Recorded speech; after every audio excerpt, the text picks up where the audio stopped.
analisis data, following up pada apa? Pada apa? Pada masalah-masalah kesehatan populasional secara umum. Kalau screen, walaupun itu ada public health position di situ, tapi itu kan menguji individu-individu begitu ya. Kalau ini menguji populasi secara umum, jadi pasti akan sudah ada populasi yang target yang ditetapkan. Ini populasi yang diobservasi atau dimonitor itu mana? Begitu tuh ada. Kalau surveillance tuh nggak ada tempatnya, yang mau disurvey itu sudah ini kan dulu ditetapkan dulu. Jadi ada tim, ada proses yang lebih kompleks pada satu masalah kesehatan tertentu, pada populasi tertentu. Fungsinya, tadi terakhir Mbak Zahra mengatakan, fungsinya untuk mengurai masalah kesehatan itu bisa bebannya, bisa penyebabnya apa dan sebagainya, sehingga kemudian bisa di follow up untuk perbaikan kesehatan. Gitu ya Mbak Zahra. Kalau Bu Intan potong-potong apa yang tadi disampaikan Mbak Zahra. Ada yang Bu Intan miss? Betul, Prof. Oke, itu yang tadi disampaikan Mbak Zahra, yang Bu Intan potong-potong. Sudah diborong Mbak Zahra banyak hal. Tadi Bu Intan pikir satu part siapa. Tapi ada satu part yang seingat Bu Intan belum muncul gitu. Ada yang tahu part yang belum muncul dari surveillance, keyword surveillance yang tadi Mbak Zahra belum sampaikan? Bagian apanya? Keyword yang belum ada nih? Sistematik, populasional, aktivitasnya, tujuannya. Kalau dari segi waktunya, bagaimana bedanya dengan screening? Dari segi waktu antara screening dan surveillance, itu bedanya apa? Oke, siapa? Menemukan?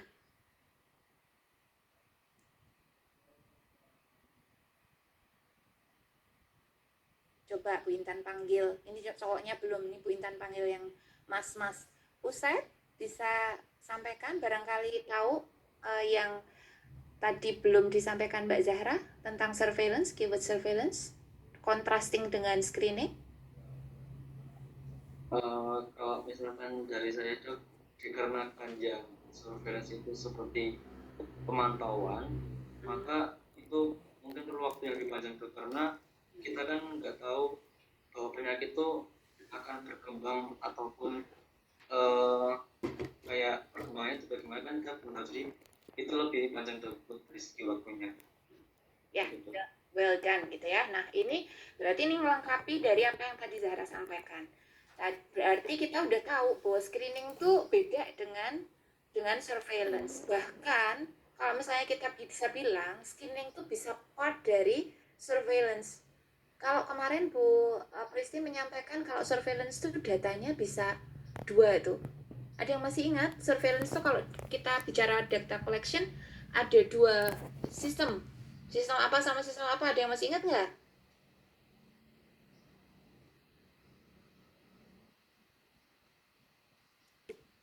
Ada yang masih ingat? Coba cowok lagi nih.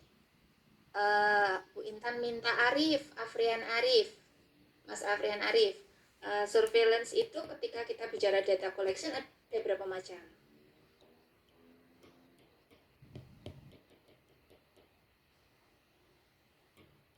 Ada dua, Dok. Apa? Apa dan apa?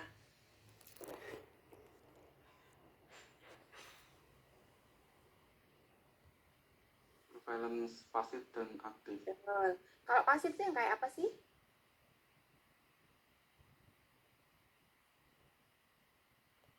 Kalau yang aktif yang kayak apa? Yang pasif kayak apa? Kalau yang aktif itu tim itu mencari sendiri ke lapangan, Dok. Betul. Kalau yang aktif ya, kalau yang pasif berarti? Kalau yang pasif itu tim itu menunggu data dari misal puskesmas atau rumah sakit di daerah tersebut. Coba kita bayangkan, rumah sakit itu bisa rumah sakit atau sekolah atau puskesmas atau apa itu kemungkinan besar ya, apalagi itu dinas kesehatan tuh di DIY itu luar biasa. Bu Intan tuh melihat mendengar teman-teman yang bekerja di sana tuh sudah sebenarnya nggak kurang-kurang loh apa pemerintah ya, dalam hari ini Bu Intan lihat di Dinas Kesehatan tuh menjaga kesehatan masyarakat tuh screening tuh sudah bermacam-macam. Nah, mereka penuh data tuh. Dia udah melakukan screening, dia penuh data. Ketika satu tim itu membutuhkan data, dia bisa minta data screening itu dari tempat-tempat itu. Tapi bila datanya kok kemungkinan tidak ada, lalu dia bisa melakukan screening sendiri. Nah, artinya dari sini Bu Intan bisa mengatakan kaitan antara surveillance dan split screening. Ketika surveillance itu dipandang sebagai satu sistem, maka screening dipandang sebagai apanya? Sistem surveillance gitu, atau pekerjaan surveillance. Sedangkan screening dalam konteks surveillance itu menjadi apanya? Menjadi toolsnya, tak jawab sendiri, menjadi alatnya. Bisa dipahami ya Mas dan Mbak sekalian tentang surveillance dan screening, sehingga kita nggak mix up gitu ya, sama-sama depannya S gitu, tapi kan terus kemudian rancu gitu. Kadang-kadang orang bicara kan surveillance menyatakannya screening, orang bilangnya screening menyatakannya surveillance atau deteksi dini, karena memang tidak mendalam sekali konsepnya. Oke, kita sudah sampai ke situ. Sekarang kita akan melanjutkan karena sebenarnya ternyata masih panjang materinya. Tapi saya rasa yang basic itu kok, yang lain-lain nanti bisa belajar sendiri. Kalau yang ini kadang-kadang kalau nggak diuraikan dengan kayak dipaksa untuk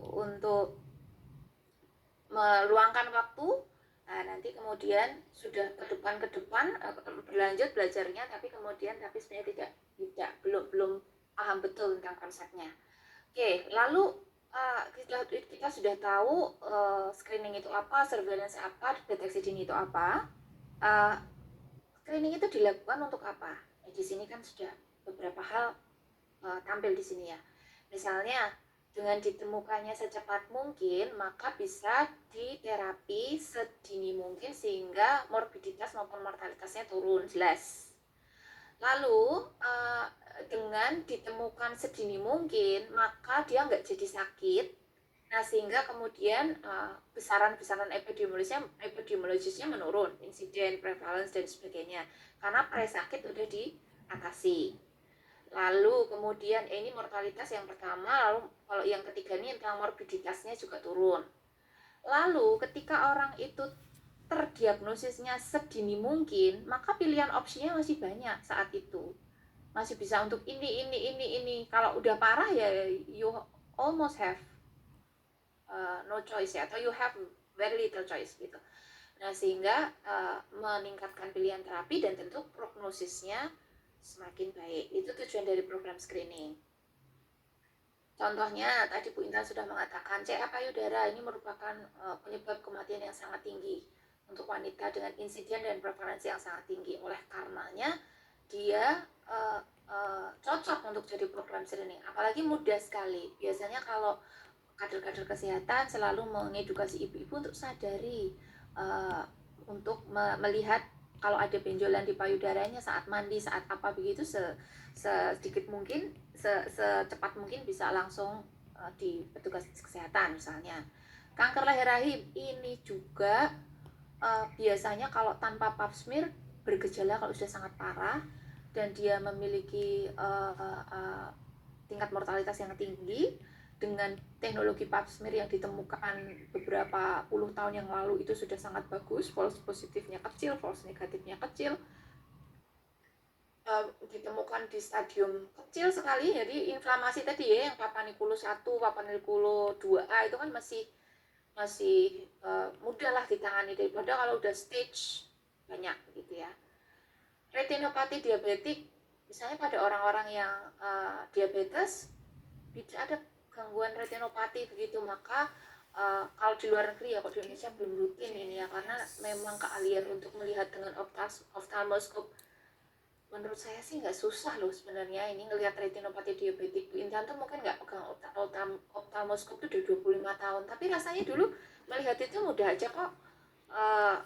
Melihat di pupilnya, kemudian ya alatnya mungkin mahal ya, saya nggak tahu alatnya, barangkali ada yang punya ayah ibu dokter mata gitu ya.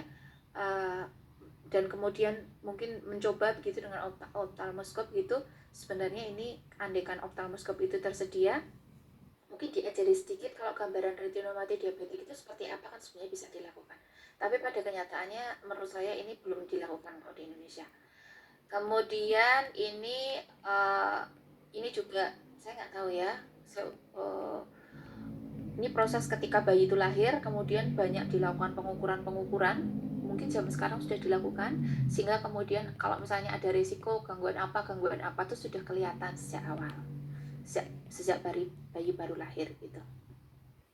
Nah, itu yang pertama Mas dan Mbak. Lama sekali kita belajar untuk tujuan yang pertama. Untuk tujuan kedua ini tidak susah. Nah, tadi ya sudah ada tuh gambaran screening tuh macam-macam. Ada screening COVID kita bicarakan, CA payudara, kemudian CA serviks dan sebagainya. Nah, screening itu karena butuh sumber daya yang besar, kita harus assess apakah itu istilahnya worthy atau tidak, efisien dan efektif enggak, antara sumber dana yang dikeluarkan dengan hasil yang kita peroleh itu sepadan tidak. Nah, ini kita ada beberapa hal, 10 kriteria yang harus kita tanyakan pada proses itu. Pertama, penyakitnya merupakan masalah penting atau tidak? Penting atau tidak itu dari besaran epidemiologisnya, dari insidensnya, dari prevalensinya, dari mortalitinya, dari morbiditinya. Sementara itu semua tinggi, ya itu berarti masalah penting, begitu. Lalu, apabila terscreen, kita sudah ada nggak sih pengobatan yang efektif? Kan nggak mungkin ya orang terscreen habis itu cuma kita, ya sudah, kita nggak ngapa-ngapain kan nggak mungkin ya. Berarti kalau kita memang nggak siap untuk terapinya ya nggak worthy untuk dilakukan. Berarti dari segi penyakitnya, dari segi terapinya. Nah ini hampir sama lah, 2 sama 3 ini ada fasilitas yang memadai. Lalu ini yang nomor 1 sama nomor 4 ini mirip. Ini urutannya nggak Bu Intan bolak-balik, soalnya dia yang buat si Wilson sama Jungler. Kalau menurut saya sebenarnya bisa dibuat menjadi lebih sistematik. Ya udah, nomor 1, 4 ini terkait dari faktor penyakitnya. Penyakitnya memiliki fase laten atau stadium awal yang dapat dikenali. Jadi penyakitnya ini tidak langsung berat begitu. Jadi ada awal-awal. Nah, screeningnya menyasar di fase awal ini. Fase awalnya panjang dan mudah dikenali. Nah, itu worthy untuk dicek. Bukan penyakit-penyakit yang begitu sakit langsung perjalanan alamiahnya cepat hus gitu ya. Contohnya kanker pankreas.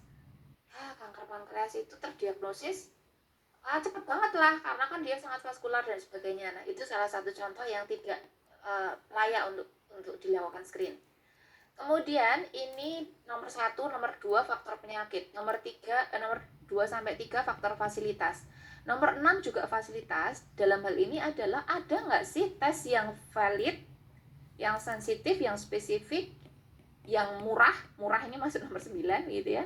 Jadi dari faktor tesnya ada tidak, karena nggak semua penyakit itu walaupun dia penyakitnya penting, ada pengobatannya, tapi toolsnya belum ada untuk yang layak, yang valid gitu. Errornya masih tinggi banget, ya itu nggak layak untuk kita lakukan. Riwayat alamiah penyakit diketahui dengan baik, ini terkait dengan nomor 4. Lalu ini ada kebijakan jelas mengapa menjelaskan siapa yang perlu ditangani. Ini saya pikir terkait dengan nomor 2 atau nomor 3. Biaya screening, ini juga tentang sumber daya atau ketersediaan toolsnya. Kemudian screening bisa dilakukan secara berkelanjutan, bukan hanya 1 kali saja. Oke, ini maksudnya bahwa ya ini tadi mungkin alatnya murah, kemudian simple. Screening kan harus simple. Kalau nggak simple ya itu jadi diagnosis beneran gitu ya. Harus diagnosis beneran itu kan anamnesis, pemeriksaan fisik, pemeriksaan penunjang dan sebagainya. Nah, itu kalau dilakukan terus-menerus atau berkelanjutan ya mahal gitu ya. Screening berarti harus simple, bisa dilakukan secara sering gitu. Misalnya kayak jadwal pap smear saya itu kapan ya? Pokoknya kemarin sudah saya datangi, terus kemudian nanti biasanya akan diberi surat lagi. Mungkin karena alhamdulillah normal, mungkin 2 atau 3 tahun lagi saya diundang lagi untuk kemudian screening lagi, karena sekarang aman, insya Allah aman. Nah, 2 atau 3 tahun lagi terus dipastikan bahwa tetap aman. Nah, kemudian tesnya tidak harmful gitu ya, dan bisa diterima oleh masyarakat. Oke, itu adalah kalau semua ini oke, berarti proses screening tadi layak untuk dilakukan. Bila belum layak, lalu apa? Bila belum layak karena satu dan lain hal, maka ya dilakukan yang lain. Misalnya dilakukan proses diagnosis dini. Misalnya dilakukan untuk yang bergejala saja supaya hemat gitu. Nah, supaya ini tadi mengurangi false positif. False positif tadi sudah kita bicarakan. Oke, prinsipnya bahwa tidak semua penyakit cocok untuk screening, semua harus diakses with 10 kriteria dari Wilson and Jungner tadi. Karena satu dan lain hal, antara dari sistemnya, dari penyakitnya sendiri yang nggak match, dari toolsnya yang belum siap dan sebagainya. Kalau misalnya tidak cocok ya masuk ke diagnosis dini, tidak usah dipaksakan gitu ya. Sesuatu yang dipaksakan tuh pasti mudaratnya akan lebih banyak ya, kita udah tahu ya hal itu gitu ya. Sehingga kemudian screening itu bisa dilakukan secara tepat dan bertanggung jawab menggunakan sumber daya kesehatan seefisien dan seefektif mungkin gitu. Oke, tujuan 1, tujuan 2 sudah. Tujuan 1 tadi tentang definisi, perbedaannya dengan early diagnosis, surveillance. Kemudian nomor tujuan pembelajaran 2 tadi kelayakan. Nah, sekarang kita mulai ngitung-ngitung Mas dan Mbak sekalian. Kayak yang ada kemiripan dengan odds ratio dan ratio kemarin ya. Tapi pastikan jangan bingung. Karena ini ada kesamaannya tapi jelas beda gitu ya. Dan kita nanti akan kenalan dengan sensitivitas, spesifitas, positif predictive value dan negatif predictive value untuk menilai suatu screening itu kapasitasnya baik enggak. Tentunya semakin tinggi sensitivitasnya, semakin tinggi spesifitasnya, semakin tinggi positif predictive value maupun negatif predictive value, itu semakin bagus gitu. Nah, kenapa? Karena screening itu menggunakan tools yang sederhana, sehingga wajarlah dia tidak 100% akurat. Oleh karenanya dia tidak menjadi gold standard. Bu Intan asumsikan gold standard itu sudah tahu ya Mas dan Mbak sekalian. Gold standard itu adalah istilah suatu penyakit itu dideteksi dengan teknik itu atau alat itu sudah akan diakui oleh tenaga kesehatan sebagai ya most likely kamu sakit, most likely kamu nggak sakit gitu. Akurasinya yang paling tinggi untuk penyakit tertentu begitu kan, semua sudah ada tuh gold standardnya masing-masing. Jelas screening tidak menggunakan diagnosis yang gold standard itu. Oleh karenanya wajar kalau tidak 100% akurat. Kadang ada yang terdeteksi positif padahal dia nggak sakit, atau terdeteksi negatif padahal dia terdeteksi negatif, jadi dia seakan-akan itu sehat gitu ya. Kalau negatif diagnosisnya kan berarti dia sehat padahal dia sakit gitu. Jadi keliru lah istilah begitu. Nah dari situ karena tentu ada yang benar, banyak yang benar harusnya, tapi ada sedikit yang salah tadi, false positif maupun false negatif, maka kita bisa menghitung istilah sensitivitas, spesifitas, positive predictive value maupun negative predictive value. Yuk, kita kembali lagi fokus Mas dan Mbak sekalian, karena ini konsep yang sebentar ya, saya sebenarnya akan ada Zoom lain, tapi saya pamit dulu untuk terlambat supaya Pak Jarwo kita tahu ingat sudah oke, tapi akan sedikit oke, bentar ya biar Pak Jarwonya nggak repot.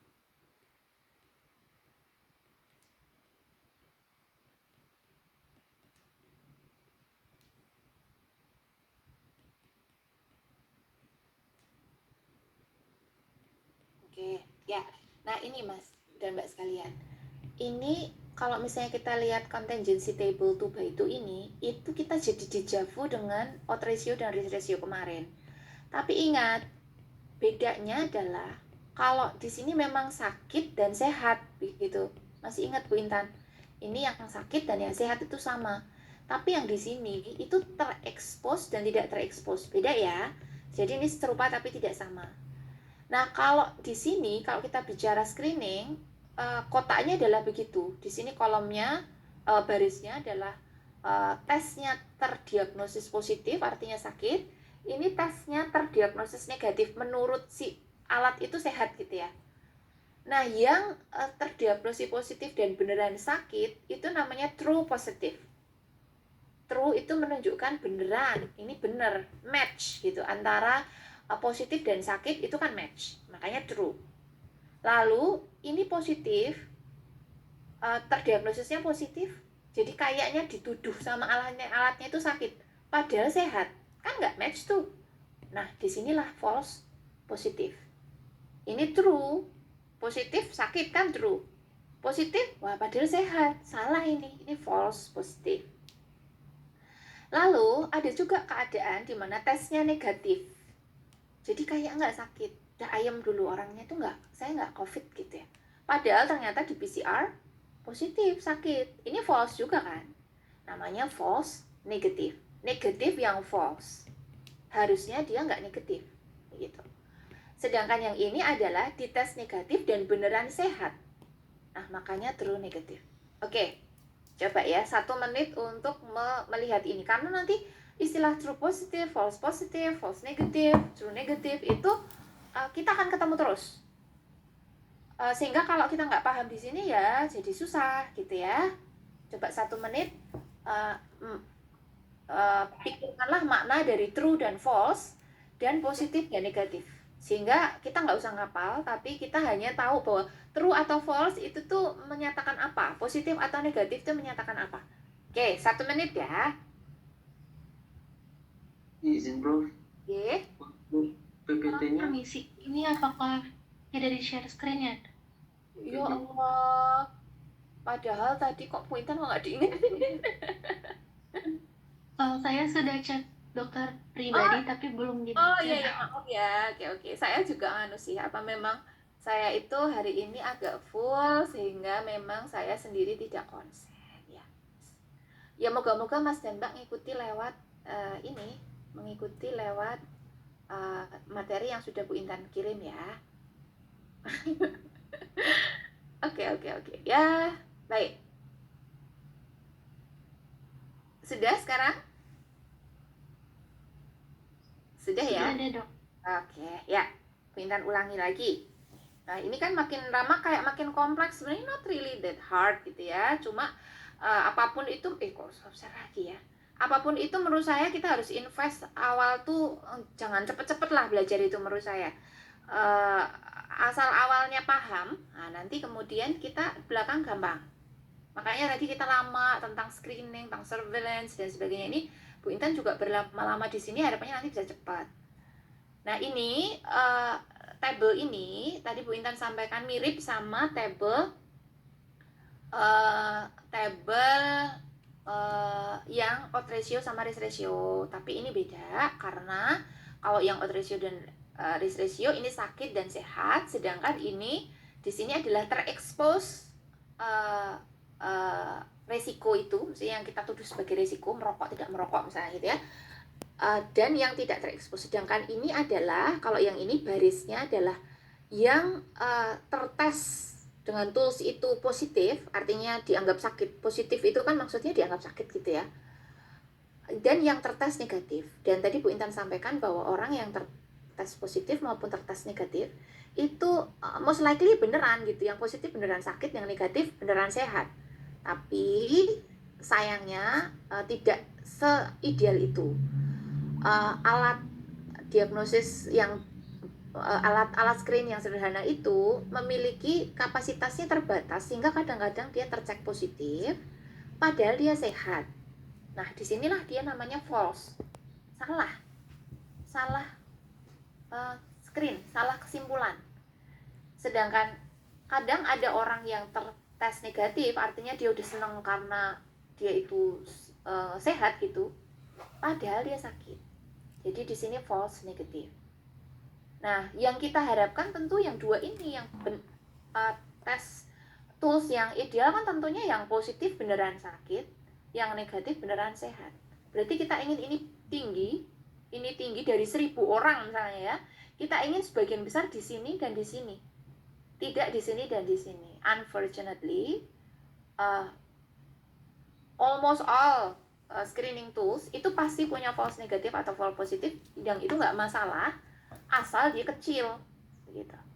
Oke, baik, sampai di sini bisa diterima atau enggak? Ada yang bingung nggak? Ada yang tanya nggak? Kita anggap sudah paham ya. Oke, berarti kita tuh dari 4 angka ini. Angka ini adalah angka proporsi. Seperti halnya risk ratio sama odds ratio itu angka proporsional gitu ya. Lalu dari sini tuh kita akan bisa menghitung besaran-besaran yang bisa melihat akurasi alat tadi. Yaitu kita namakan sensitivitas, spesifitas, PPV maupun NPV. Believe me, dari sekarang sampai ke depan besok jadi dokter, berpuluh-puluh tahun yang akan datang, pasti akan mendengar istilah sensitivitas, spesifitas, PPV, NPV kalau kita bicara alat screening. Sehingga kalau kita tahu makna sensitivitas atau spesifitas, PPV dan NPV, kita bisa mengakses how good is the screening tools dan seberapa besar kita mempercayainya. Tentu kita ingin sensitivitas atau spesifitasnya tinggi, positif predictive value, negatif predictive value yang tinggi. Tapi ada kasus-kasus tertentu di mana kita ingin sensitivitasnya yang diutamakan atau spesifitasnya yang diutamakan dan sebagainya. Oleh karenanya kita memang perlu ini tidak hanya yang akan ke IKM aja gitu maksud Bu Intan. Ini klinisi pun juga perlu tahu karena setiap alat itu pasti punya keterangan sensitivitinya berapa, spesifitasnya berapa, PPV-nya berapa, NPV-nya berapa. Kalau kita nggak tahu maknanya ya kita nggak bisa judge how good the tool is gitu ya. Nah sekarang kita bicara sensitivitas, spesifitas, positive predictive value, negative predictive value untuk satu tool screening. Jadi yang dinilai adalah akurasi dari tool screeningnya ini. Nah, sensitivitas itu adalah proporsi antara yang benar-benar tertes positif dan sakit dibagi seluruh yang sakit. Itu sensitivitas. Gampangnya, orang yang benar-benar sakit itu tertes positif. Itu sensitivitas. Proporsi orang yang benar-benar sakit, kalau dia sakit tertes sakit. Nah, itu sensitivitas. Alat itu sensitivitasnya 95%. Berarti kalau kamu tuh sakit pakai alat ini most likely kamu akan kena. Tapi kalau alat itu sensitivitasnya hanya 30% atau 40%, kamu sakit pun kamu belum tentu tertes positif. Enggak istilah apa ya? Tidak akurat lah alatnya. Dia mahal gitulah alatnya. Jadi wong udah sakit aja nggak tertes positif. Nah, itu sensitivitas tuh melihat di situ. Sekarang kita melihat mahal itu maksudnya bukan mahal harganya ya. Maksudnya tuh butuh sakit yang berat banget sampai harus terdeteksi positif lah, istilahnya seperti itu. Alat itu nggak sensitif untuk mendeteksi orang yang benar-benar sakit tertes positif. Sedangkan spesifitas itu adalah orang yang benar-benar sehat itu memang kalau pakai alat itu jadi negatif. Gitu. Itu adalah spesifitas. Dua hal ini selalu yang lebih sering muncul di klinisi. Kalau PPV dan NPV ini lebih ke public health officer. Jadi paling tidak lah kalau misalnya diingat-ingat terus-terus ya sampai nanti lulus dokter dan menjadi dokter melihat alat diagnostik, itu sensitivitas dan spesifitas itu seperti itu. Ya Bu Intan belajarnya ya pas usia-usia Mas dan Mbak itu ya sampai sekarang masih ingat ya karena terpakai terus. Jadi sensitivitas itu yang benar-benar sakit tertes positif maksudnya. Sedangkan kalau spesifitas itu yang benar-benar sehat nggak akan dituduh sakit gitu. False positif tadi begitu. False positif itu bikin pasiennya deg-degan loh. Kemudian selain bikin pasiennya deg-degan, membuat kita menggunakan sumber daya kesehatan yang nggak perlu loh. Sehingga false positif itu nggak bagus gitu ya. False negatif sama aja. Dia tertes negatif, padahal dia sakit, dia sudah hahaha, sudah senang-senang. Nah, itu harmful buat dia kalau penyakitnya berat. Nah, sehingga memang false positif atau false negatif itu harus dihindari.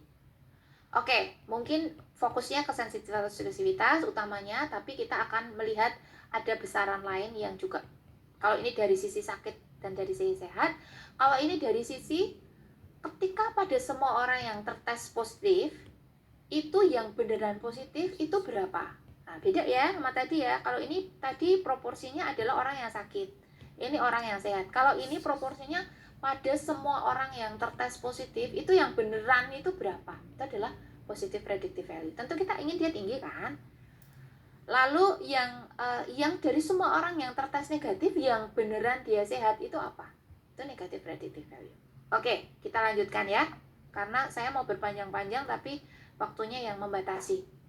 Baik, ini sensitivitas true positif dibagi semua jumlah orang yang sakit.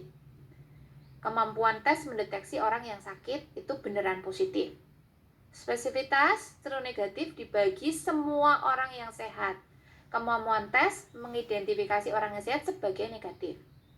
Post predictive value probability yang true positif dibandingkan semua yang tercek positif.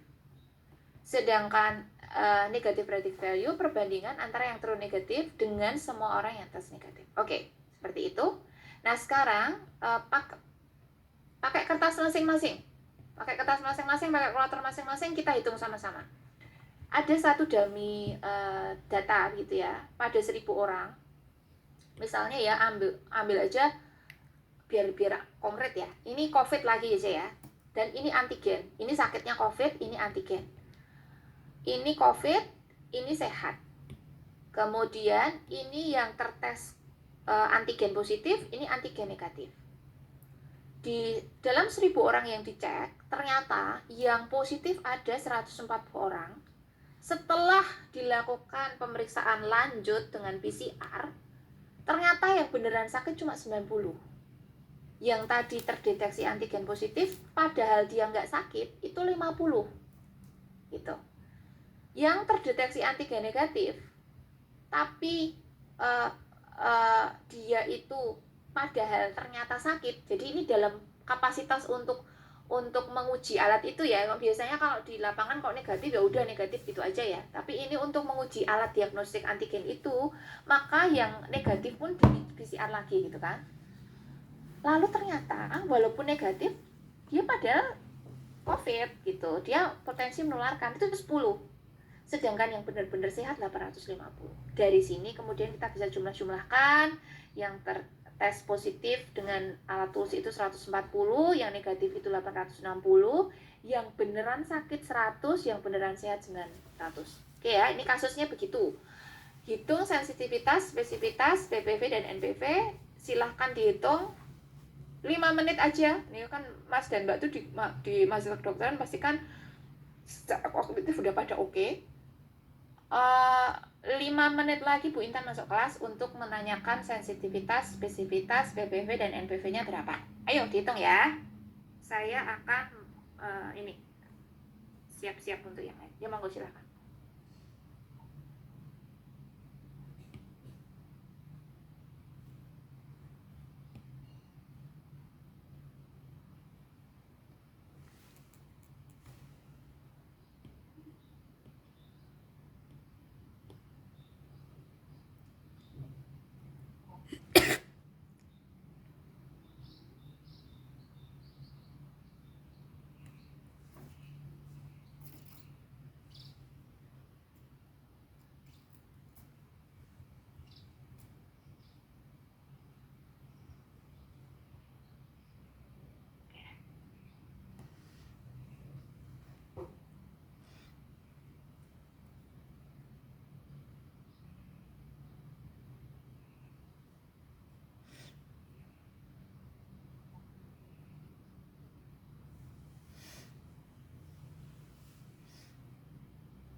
Nih,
Nyun sewu ya, sebentar ya.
Oke, kita kembali ke kelas.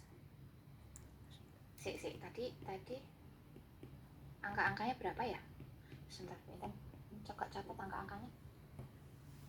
90, 50, 140, 100, 850, 860, 100, 900, 1000. Oke.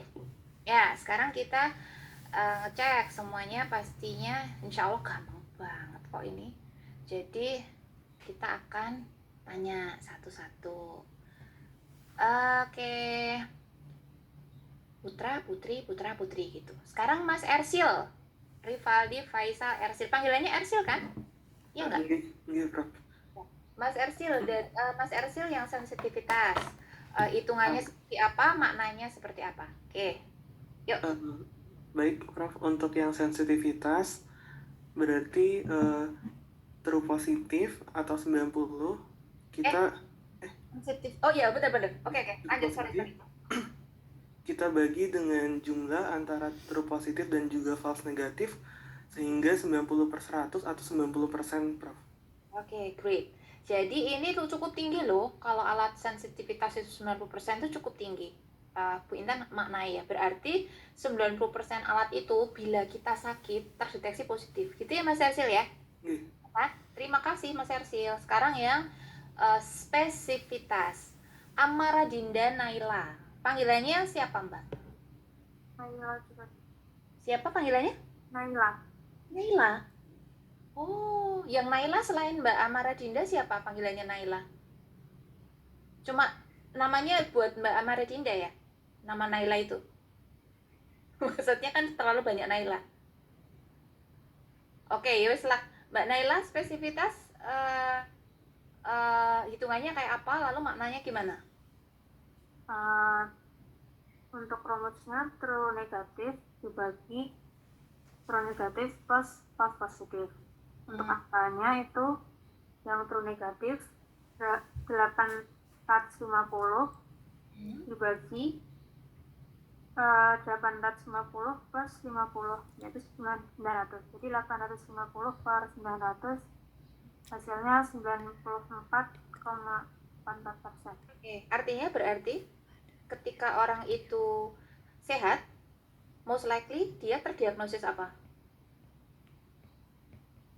Kalau kita sehat, memang beneran sehat, menggunakan alat itu 90% kita terdiagnosis akan tertes negatif ya, kayak gitu ya. Berarti sensitivitas kayak gitu, which is good numbers. Ini good numbers, ini 90%, 94%, ini very good numbers. Oke, terima kasih Mbak Naila. Sekarang cowok lagi, Arza untuk yang post predictive value gimana? Baik, Prof, untuk yang post predictive value itu kan dia berarti true positif dia dibagi dengan true positif plus false positif, dimana itu berarti 90 dibagi 90 plus 50 yaitu 140. Sehingga untuk positive predicted value saya mendapatkan 64%. Oke, 64%. Oke, nah gini Mas dan Mbak sekalian, kalau sensitivitas atau spesifitas saya ragu akan mengatakan ini ya, tapi mungkin secara garis besar saja ya. Mengapanya nanti diulik sendiri. Mengapanya jelas bisa dijelaskan ya, tapi saya nggak mau complicate things. Kalau sensitivitas dan spesifitas itu memang alat itu, kinerja dari alat itu hanya dari kinerja dari alat itu saja. Alatnya bagus secara teknologi, dia sensitivitas atau spesifitasnya akan bagus. Tapi kalau positive predictive value dan negative predictive value itu tergantung prevalensi dari penyakit. Mungkin bisa dibayangkan secara intuitif gitu ya. Karena kalau penyakitnya itu insidensinya kecil sekali, nah itu relatively dia udah nggak terlalu bisa dipakai untuk acuan begitu. Dibandingkan kalau prevalensinya meningkat atau menurun begitu bisa beda. Ketika prevalensi penyakit itu meningkat atau menurun, PPV dan NPV itu bisa berbeda, sehingga tidak hanya dari kapasitas alat itu untuk mendetek. Oleh karenanya alat-alat kesehatan itu hanya memberikan sensitivitas atau spesifitas saja, sedangkan PPV atau NPV itu kerja dari public health officer, karena dia akan berubah sesuai dengan seiring dengan perubahan insidensi atau prevalensi suatu penyakit gitu ya. Jadi ketika saya bilang 64%, saya tidak begitu bisa memaknai karena saya tidak tahu riwayat insidensinya, prevalensinya dan sebagainya. Jadi, tapi tentunya kita idealnya akan meningkat. Tapi kalau insidensinya kecil sekali dan kemudian PPV-nya kecil, bukan berarti alat itu buruk. Maksud saya begitu. Oke, terima kasih Mas Arsa. Sekarang yang terakhir tentang NPV, Najwa Rahmaulidah. Monggo Mbak Najwa. Ya, baik dokter. Jadi yang NPV itu kan berarti negatif predictive value ya dok. Itu true negatif dibagi true negatif plus false negatif, berarti 850 per 850 ditambah 10, 860. 850 per 860 adalah saya dapat 98,84% dok. Great. Jadi ini yang presentasinya nggak di bawah 90 tuh 64 ya. Tapi tadi Bu Intan katakan bahwa kita interpret with cautions. Jadi kita nggak bisa begitu saja kemudian mengejudge bahwa something wrong with the tools. Toolsnya bisa saja baik-baik saja. Tapi yang terjadi adalah dinamika dari insidensi dan prevalensi penyakit itu yang ada perubahan begitu ya. Sehingga kita fokus kalau kualitas alat ke sensitivitas spesifitas. Tapi kalau kita mau bicara surveillance, mau bicara alat itu bagaimana digunakan dengan tujuan kesehatan masyarakat, baru kita akan fokus ke PPV dan NPV. Kalau klinisi biasanya dia nggak terlalu care ya dengan PPV dan NPV karena itu dynamic. Baik, Mas dan Mbak sekalian, itu kayaknya tujuan 3 sudah. Sekarang saya akan masuk ke tujuan selanjutnya. Dan oke. Ini sudah ya, sudah. Share screen-nya bukan yang ini aja. Oke, kita lanjut. Ini sudah, mohon dicatat semuanya, dicatat hasilnya ya. Sekarang ini latihan soal yang kedua. Ini sedikit challenge-nya di atasnya tadi karena tabelnya belum dibikin tapi ada keterangannya. Sekarang bikin lagi ya. Mungkin ini kasih waktu 8 menit lah untuk ngitung ini. Terus nanti kita akan ini lagi. Kita akan diskusi lagi. Coba bikin tabelnya dulu. Setelah bikin tabelnya, Bu Indah juga mau bikin tabelnya. Lalu kita hitung.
Oke. Mungkin udah selesai ya, Mas dan Mbak sekalian ya. Kita kembali ke kelas. Oke, kita kembali ke kelas. Pertama, challenge kita adalah menyusun tabelnya, gitu. Menyusun tabelnya. Nah, kita harus teliti untuk menyusun tabelnya dari angka-angka tadi. Kalau tabelnya itu udah betul, saya yakin ngitungnya tinggal gampang. Oke, sekarang kita akan Bu Intan tunjuk aja dulu semuanya. Ini 1, 2, 3, 4, 5, 6, 7, 8, 9 kolom ya. 9 kolom ini tak urutkan aja biar semuanya aktif ya. Oke, yang pertama nanti yang akan Bu Intan panggil Vivi. Terus habis itu Anggi yang suka saya panggil Angie ya, Anggi. Kemudian habis itu Iza Amara, panggilannya siapa Mbak Iza? Amara, Prof. Amara ya. Oh, soalnya itu Amara Dinda Naila, ya dia udah punya Amara. Kalian tuh overlap soalnya ya. Ini Iza Amara tuh Amara. Oke, terus habis itu yang nomor 4 Cinta. Sekarang cowok-cowok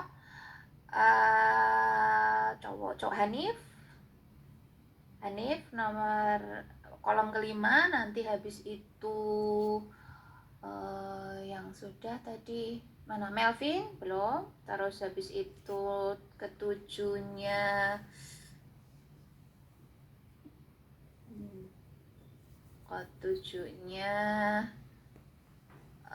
Ruben. Kemudian 8-nya Atta. Oke ya. Satu lagi berarti. Kan ada 1, 2, 3, ada 9. Yang 2000-nya ini jelas lah ya. Just berarti 8 itu nanti siap untuk respon Bu Intan ya, karena saya akan mengisikan dengan memanggil urutan tadi. Oke. Nah, sekarang Vivi, ini kan 2000 ya Vivi. Sorry. Skip. Oh, saya harus di sini. Di sini udah clear, ini 2000. Lalu untuk selanjutnya Vivi ngisi yang mana? Boleh bebas, mau ngisi yang mana dulu dari ini? 120 orang benar-benar sakit. Taruh mana Vivi? Prof, mohon maaf tadi nge-lag. Oke. Jadi sekarang ada kata 120 orang benar-benar sakit. Bu Intan taruh di mana angka 120 itu? Di itu total sakit ke bawah. Bentar ya, biar gampang ya. A, B, C, biar kita nggak sana gitu ya. Kita nanti Vivi taruhnya di mana? A, B, C, D, E, F, G, H. Jadi yang 120 orang benar-benar sakit, ini Vivi taruh di mana? IG. Di mana? IG. Oke ya. 120 orang benar-benar sakit.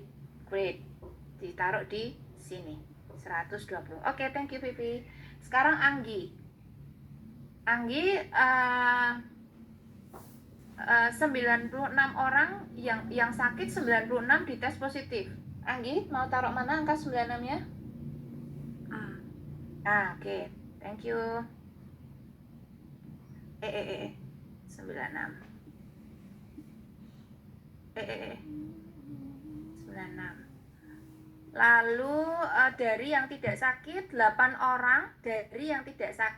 orang, dites positif. Amara ditaruh di mana? Yang 80 orang? B. Oke, great. 80 ya? 80. Oke, ada angka lagi nggak di situ? Nggak ada. Nah, sekarang Bu Intan mau tanya Sinta. Yang mau mengisi mana? C, D, E, F, H, mau ngisi apa? Yang E dong. Yang E diisi berapa? Diisi 1880.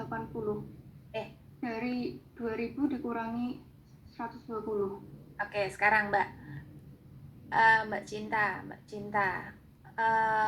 1880 ya? Iya. Itu beneran di E kah? Ayo coba kita lihat Mbak Cinta. 1880 1800 maaf dok. 1800 ya? Ya. Nah, ini rather difficult kalau kita belum tahu H. Ya kan? Karena taunya dari mana? Ini gantung. Ada 2 angka yang belum kena, belum tahu. Ya, jadi tolong yang H aja. Yang H berarti berapa? 1880. Oke, ya. Itu kan dari 2000 dikurangi 1200 ya. Oke, Mbak Cinta, thank you. Nif, mau isi yang mana, Nif? Ini siang D, dokter. Prof. Oke, boleh, nggak apa-apa. D 24. berarti ini kurangi ini gitu kan ya? Oke. Ya. Thank you, Nif. Sekarang Melvin mau isi yang mana? Yang C, dokter. Apa? 176. 176. Oke, great. Sekarang Ruben mau isi yang mana? Yang E, Prof. Tadi 1800. yang Cinta bilang ya, 1800. Sekarang udah gampang kelihatan. Terakhir, Atta. Yang mana? Yang F. F, Prof. Berarti berapa? 1824. Oke, nah ini insya Allah udah valid karena Bu Intan tadi ngitungnya juga kayak gini. Berarti sekarang sensitivitas, spesifitas PPV dan NPV udah bisa dihitung. Saya acak aja sih yang saya inget ya. Tommy, hitung sensitivitasnya Tommy. Tommy respon. Tadi Bu Intan lihat. Ini dok. Tolong hitung sensitivitasnya.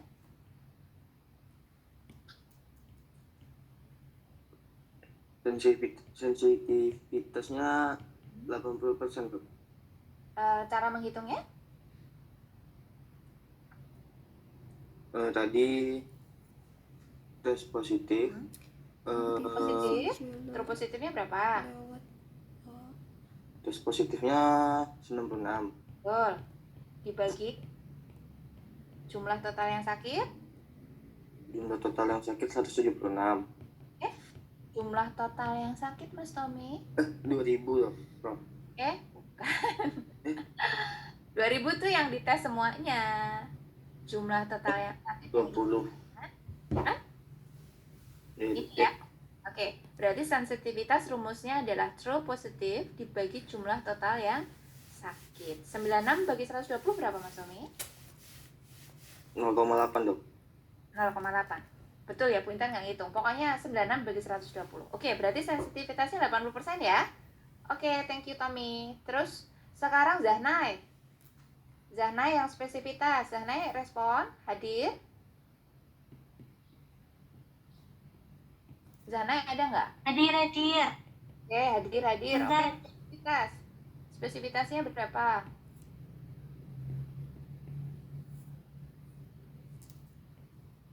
Oke. Spesifitasnya ya dok? Iya, 1800 dibagi 1880 bukan? Iya betul. Berarti itu ya, pokoknya hitungannya itu ya. Bu Intan juga belum. Iya. Jadinya 95,7%. Bagus, berarti ini spesifitasnya lebih tinggi dari sensitivitasnya untuk kasus ini. Oke, terima kasih Zahnai. Terus cowok lagi Danendra, hitung PPV. 96 dibagi 176, Prof. Berapa itu? Jadi 54,5%. Agak kecil ya. Oke, thank you Danendra. Cewek lagi siapa ya? Mutia. Ada toh kayaknya tadi ada deh. Ada dok. Mutia yang NPV. NPV-nya true negatifnya dibagi true negatif ditambah false negatif. Jadi Itu 1800 dibagi 1824 sama dengan 98% dok. bagus. Great, thank you Mutia. Berarti lagi-lagi ini PPV-nya kecil, tapi itu tadi Bu Itan sampaikan disclaimer-nya ya, bukan berarti alatnya jelek. Oke, baik Mas dan Mbak sekalian, itu untuk tujuan ketiga, tujuan yang terberat selain tujuan 1 dan tujuan 3 ini yang mungkin konsepnya, tapi ya toh juga gampang aja kok, nggak sulit-sulit amat, asal kita spend a little bit more times untuk understanding gitu, sebenarnya sangat-sangat mudah untuk dicerna gitu ya. Baik, sekarang tujuan pembelajaran 4, kalau misalnya memang screening itu sudah di assess sebagai worthy untuk dilakukan dari 10 kriteria tadi, maka kemudian kita akan melakukan entah screening apa. Nah, ini juga kenapa kok kemudian program screening itu ditentukan, ya ini udah melalui proses termasuk surveillance segala macam itu. Oh, ternyata penyakit ini tinggi insidensinya, trennya begini dan sebagainya, sudah melalui periode screening, lalu decisionnya apa, follow up-nya, dilakukan program screening gitu ya. Misalnya seperti itu. Jadi program screening itu bisa menjadi inputan surveillance, tapi dia juga bisa menjadi output hasil dari surveillance tadi disimpulkan akan dilakukan screening, misalnya gitu ya. Ceritanya perlu nih, Anda kerja di dinas kesehatan dan sebagainya. Nah, lalu tentunya kalau screening itu kita akan mengidentifikasi populasi sasaran. Misalnya siapa sih yang sering sakit, walaupun dia sehat-sehat saja tapi dia at risk gitu, at high risk gitu, itu adalah populasi yang disasar. Nah, lalu tentunya akan ada penyampaian informasi, kayak Bu Intan tuh udah ada jadwalnya tuh untuk pap smear dan sebagainya begitu ya, umur berapa, lalu undangannya juga tergantung hasilnya, kalau hasilnya begini diundang lagi kapan dan sebagainya, seperti itu. Berarti dilakukan penyampaian undangan. Terus pelaksanaannya, ya kemudian dinas dan sebagainya, lalu misalnya udah audiensi dengan BPJS, sekarang tuh pap smear gratis Mas dan Mbak sekalian untuk populasi at risk. Jadi ketika orang itu menikah usia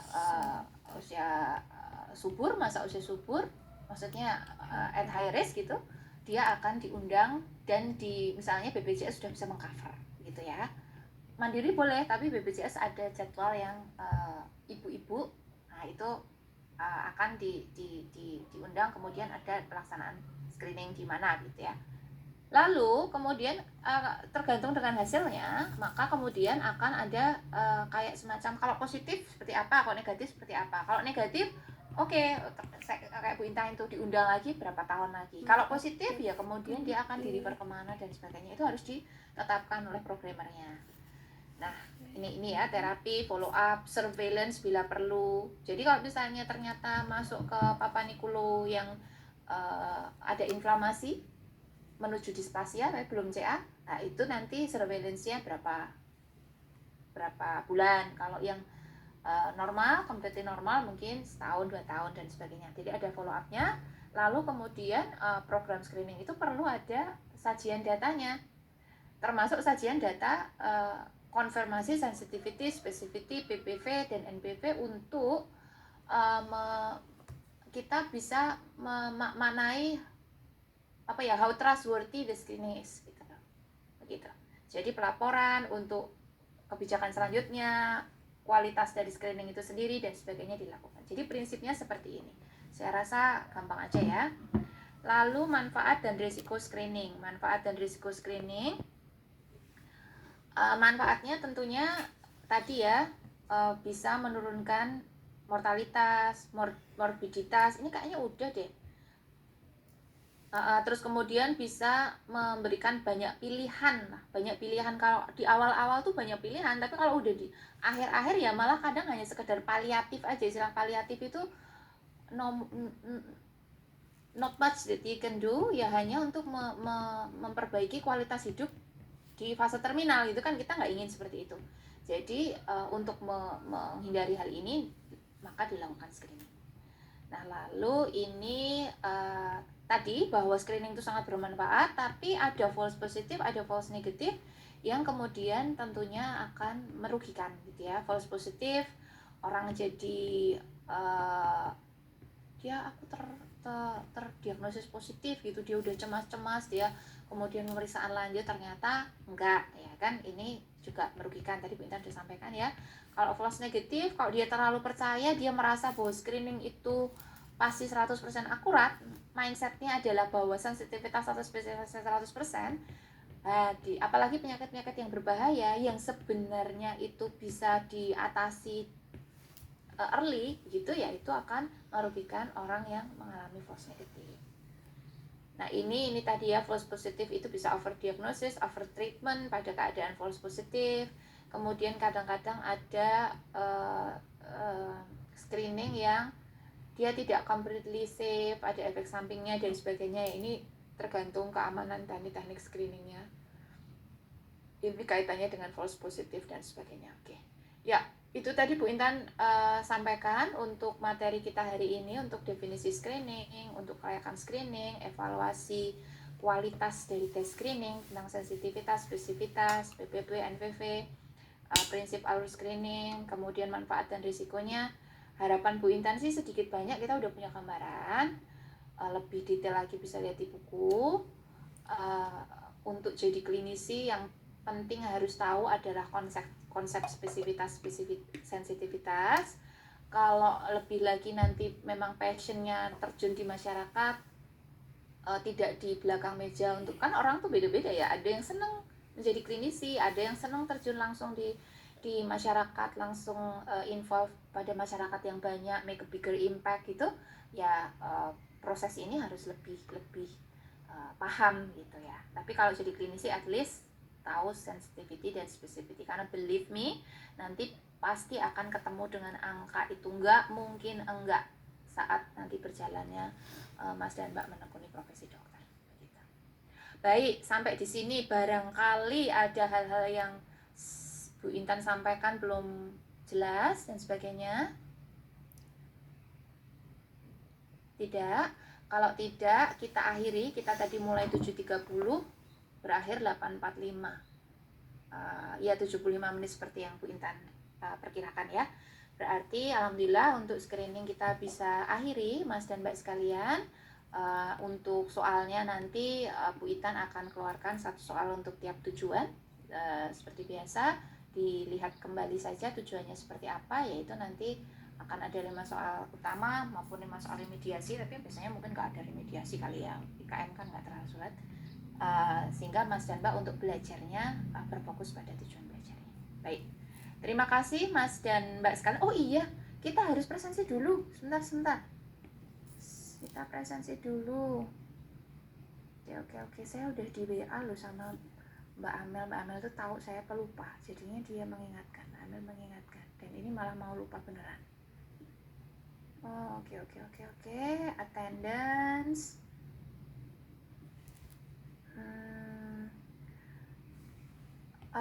Ini QR code-nya tak ini ya, tak share screen ya. Sudah tinggal anu aja, 7017 sekarang 2101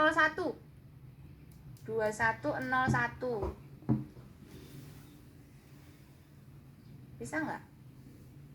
Ini kata Mbak Amel di kolom chat sudah dipresentasikan kok. Oh ya wes, ya. Oke. Makasih Mbak Amel ya, udah dipresentasikan Mbak Amel. Oh Mbak Amel itu ternyata di sini toh. Oke, baik. Ya sudah, berarti sudah aman, alhamdulillah.